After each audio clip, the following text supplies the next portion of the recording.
Here's a shot out of a cannon.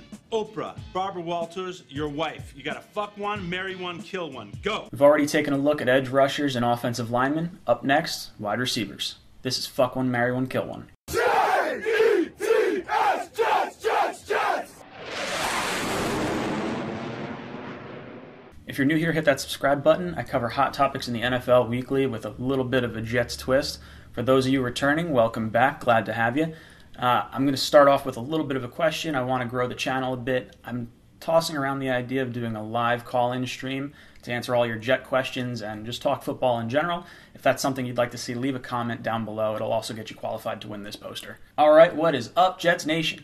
I said this was going to be a 3-part mini-series. I lied. It's going to be 4 parts. I decided to break up the skill positions into wide receivers and running backs because I didn't want to put out a 20-minute long video. So let's quickly go over the rules again. If you get a fuck, that's a 1-year deal. You get a marry, long-term deal. Kill, we don't want to sign you. Players will be graded in 5 categories. Pro Football Focus grade, age, production, scheme fit, connection. We'll do a bonus category for how much money they're going to be worth. And then for scoring, you can earn up to 3 fighter jets, but beware of the butt fumble. You don't want to get a butt fumble. You get no points for butt fumbling. We saw what happened when Mark Sanchez lost all his weapons. His play style regressed. He wasn't able to grow, though to the quarterback we all hoped he would be. Sam, we don't want to see that happen to. We want to do everything in our power to continue that growth process. Every question we ask during this offseason has to begin with, how does this help Sam Darnold? Every conversation should start with that, and that's why we're talking about wide receivers here today. All right, first up on our list is the fiery Golden Tate, checking in at 5'10", 197 pounds. He graded out as a 71.1 on Pro Football Focus and was ranked 40th in Sports Illustrated's top 100 free agents for this offseason. He is going to be 31 this season, so he's going to get a butt fumble in terms of age. Scheme fit-wise, I love it. The Jets need a slot wide receiver. He is fast and fiery, and the dude is not afraid to lay a block. with the Jets possibly going after Le'Veon Bell or any of these other running backs, to establish the running game, you got to have receivers that aren't afraid to stick their nose in and just hammer a defensive player. I think that's really important. I think having that fiery type of receiver like a Golden Tate is huge for a running game. The Jets are also looking for a slot receiver. We have a Nunwa who can be that possession receiver. We have Robbie that can burn people over the top. Having Golden Tate in the slot, being able to stack him with Robbie or with a Nunwa, allows us to dictate matchups on the offensive side of the ball. So if we wind up getting a linebacker covering Tate instead of a cornerback, that is huge. Or maybe we wind up with a corner covering a Nunwa instead of a linebacker or safety. Being able to dictate those matchups helps you win those little chunk yards. He'll help gain those yards, those 8, 10, 12 yards that are tough to gain over the course of a game. In terms of production and connection, we're going to hit 2 and 1. The Jets hired Jim Bob Cooter as their running backs coach this year, and Golden Tate played with Cooter in Detroit, and he averaged 90 catches a year and over 1,000 yards. So if you can get that kind of production, even if it's just for a year or two, I think you got to do it. I think it makes a lot of sense. Money-wise, I don't think it's going to be too crazy. I think we're looking at a moderate contract here. I would absolutely sign up for Golden Tate. I think he is going to be a good key for this offense that I think fits in really well with the dynamic we have currently on our roster. So in terms of our first contestant on Fuck, Marry, Kill, Golden Tate earns a fuck. The second wide receiver we're going to take a look at today is Tyrell Williams, the receiver from the LA Chargers. He's 6'4", 205 pounds, graded out as a 65.9 on Pro Football Focus, and was ranked 17th on Sports Illustrated's top 100 in terms of free agents for this offseason. He's 27 years old this season, so as far as age, it's perfect. He's just about to hit the prime of his career. In terms of fit for our scheme, we do need a big body receiver. We need that star number 1. Anunwa is a great number 2, H-back role, and Robbie is that burner over the top. We do need a big-time wide receiver, and Tyrell Williams checks off the metrics in terms of the size and the body skill that you want in a receiver. He has an absolutely huge catch radius. So I'd like to see him catch a little more balls with his hands. He tends to catch it with his body a little bit more in some of his highlights that I've watched. But I think if you look at his catch rate over the course of the last few years, it has steadily increased. So I think he is getting better. He's had to spend a lot of time behind Mike Williams and Keenan Allen the last 2 years, really the last year because Mike Williams was injured, but he was the third option in San Diego. So he never really had a fair shake as far as getting the key targets and getting those matchups or the first read options in terms of the quarterback's progressions. In terms of connection, he's going to get a butt fumble because as far as I know, I haven't seen any connection with us and him so far other than the fact that we want a wide receiver and he's a wide receiver. Money-wise, I think he is going to cost a lot of money. He himself states that he wants to be paid like a number one receiver. He thinks he is a number one receiver. So I think he is going to be a very high, not, star-studded breakout, crazy contract. But I think it's going to be a high contract nonetheless in terms of the overall scope of this particular free agency period. Overall, I would absolutely marry Tyrell Williams. I think it is a high upside with risk type signing. So marry for Tyrell Williams. I decided to add Michael Crabtree as the third wide receiver we're going to look at since Baltimore just released him, and he's a big name. A lot of people know him as a household name. He graded out as a 63.6 on Pro Football Focus. He's going to be 32 this season. So across the board, those first two categories, he's getting a butt fumble. In terms of scheme fit, I don't think he is a good fit for us. I think Enunwa is basically a better version of what Michael Crabtree was. So he's going to get a butt fumble for scheme too. In terms of production, he had 8 targets per game when Flacco was in as starting quarterback, and then when Lamar Jackson came in, he was getting about 3 targets per game. Obviously, the play style of those two quarterbacks is drastically different. So the Ravens are moving on from Crabtree because obviously they're not utilizing him with Lamar Jackson. He has had one of the most consistently bad catch rates in the NFL. He has always had a lot of drops. I think he led the NFL this past season with 8 drops. So as far as reliability goes and production, he really hasn't been that good. He's only had over a 60% catch percentage in 4 of his 10 seasons in the NFL.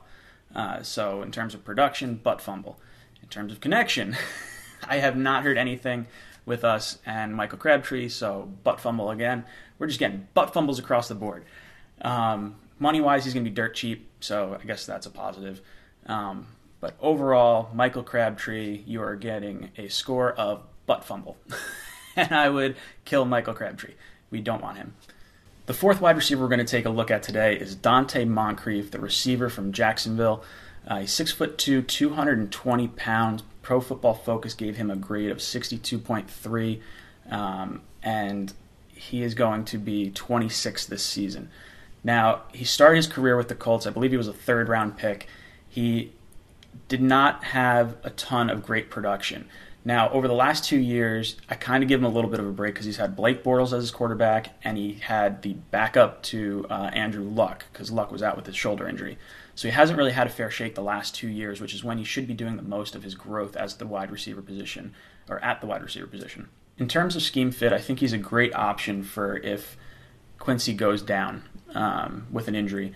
He's good at high pointing the ball, and he's good at using his body to shield defenders to prevent turnovers. So obviously Sam had a few turnover issues this season. If we could cut down on that, even if it's just with a backup receiver or someone who's filling in for Enunwa, I think that could be a good option for us. In terms of production, he hasn't really had the best quarterback play the last 2 years. He's averaged about a 54% catch rate the last 3 years, so really not that great. He's going to get a 1 fighter jet for that, production-wise. In terms of connection, there was a report that came out that said the Jets were interested in bringing Moncrief in. I like it. I think it's a good move. I think it's a low-risk, high-reward type signing. I don't think you'd have to give him much money or maybe just a 1-year prove-it deal to see if he can, flourish with Sam. I would be on board with this. I think I'll give Moncrief a fuck in terms of short-term deal and, low risk, high reward. The fifth receiver we're going to be taking a look at today is Demaryius Thomas, the 6'3", 229-pound receiver from the Houston Texans. He graded out as a 71.5 on Pro Football Focus, and Sports Illustrated gave him a 67 out of 100 in terms of rank for this year's free agency class. He's going to be 31 years old this season, so obviously not a good, not on the right side of 30. He had his most productive seasons under Adam Gase in Denver when Gase was the offensive coordinator. So obviously there's a connection there. I think scheme-wise, Gase is going to know exactly how to use Thomas. I'm not overly concerned with that. Where I'm concerned is more so that he's 31 years old. He had a torn Achilles at the end of this season. So, I mean, that's really a career-threatening injury in terms of that age for that type of position where you have to worry about your legs and your cutting and you're trying to beat the other fast guy on the other side of you. I think in terms of that and in terms of where we're at and the type of receivers that I think we should be bringing in, I'm going to give Demaryius Thomas a kill, even though I think he's probably not going to cost a whole lot. He has expressed interest in staying in Houston anyway. I don't think we're going to be overly enthusiastic about trying to bring him in. The final wide receiver we're going to be taking a look at today is Adam Humphries, the 5'11", 195-pound slot receiver from Tampa Bay. He's going to be 26 years old this season, and Pro Football Focus gave him a grade of 75.2. Sports Illustrated, for whatever reason, did not include him in their top 100 free agents for this offseason, so I'm questioning even adding those other numbers in there at the beginning of this video. But in terms of Humphries, scheme fit-wise, I like it. He's a slot receiver. Jets need a slot receiver. He was undrafted. I'm a big fan of the undrafted player that has proven himself or has at least excelled. Humphries has gotten better every one of his 4 seasons in the NFL. And when you're undrafted and you just have that fight, you're a dog, right? Like Jamal Adams wants. This guy fights. You have to fight for everything you got. The guys that have the size, the speed, and everything like that, a lot of times the game sort of comes naturally to them. The guys that have that little bit of a chip on their shoulder or aren't quite the physical freaks that other wide receivers are, they have to work a lot harder for it, and I think that translates well for that slot position. Production-wise, as I said, he is getting better each one of his seasons. One thing that is concerning is over the course of the last 3 years, he has had 6 fumbles. To put that in perspective, Michael Crabtree has had 6 fumbles his entire 10-year career. So there are some concerns with ball security in terms of, is he going to hold on to the ball? Adam Gase down in Miami put a big emphasis on ball security. So if we bring Humphries in, I expect that to be emphasized even more when he gets into camp. In terms of connection, I'm going to give him a butt fumble. I don't have any sort of connection with him outside of Todd Bowles being his defensive coordinator now. And Todd Bowles was with us last year, so no connection. Butt fumble. Money-wise, this dude is going to get paid. With the lack of a wide receiver free agent market, I think those names that wouldn't have otherwise gotten big money are going to get big money. I don't see him getting a huge contract, but I think in terms of scale compared to the rest of the landscape of this free agency, I think he's going to get a high contract for a wide receiver. So with a score of 12, I am going to marry Adam Humphries. I am big on him. I would definitely bring him in and be happy if the Jets brought him in. So in terms of our little game, we're going to fuck Golden Tate. I think he is perfect for our offense. I think slot receiver, shifty, had success with one of our coaches already. I think that bodes well for us. I do want to bring him in.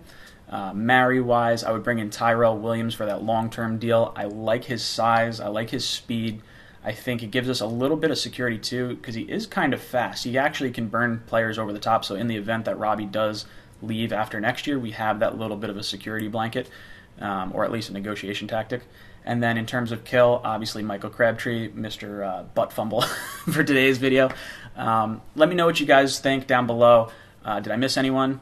As always, guys, go Jets.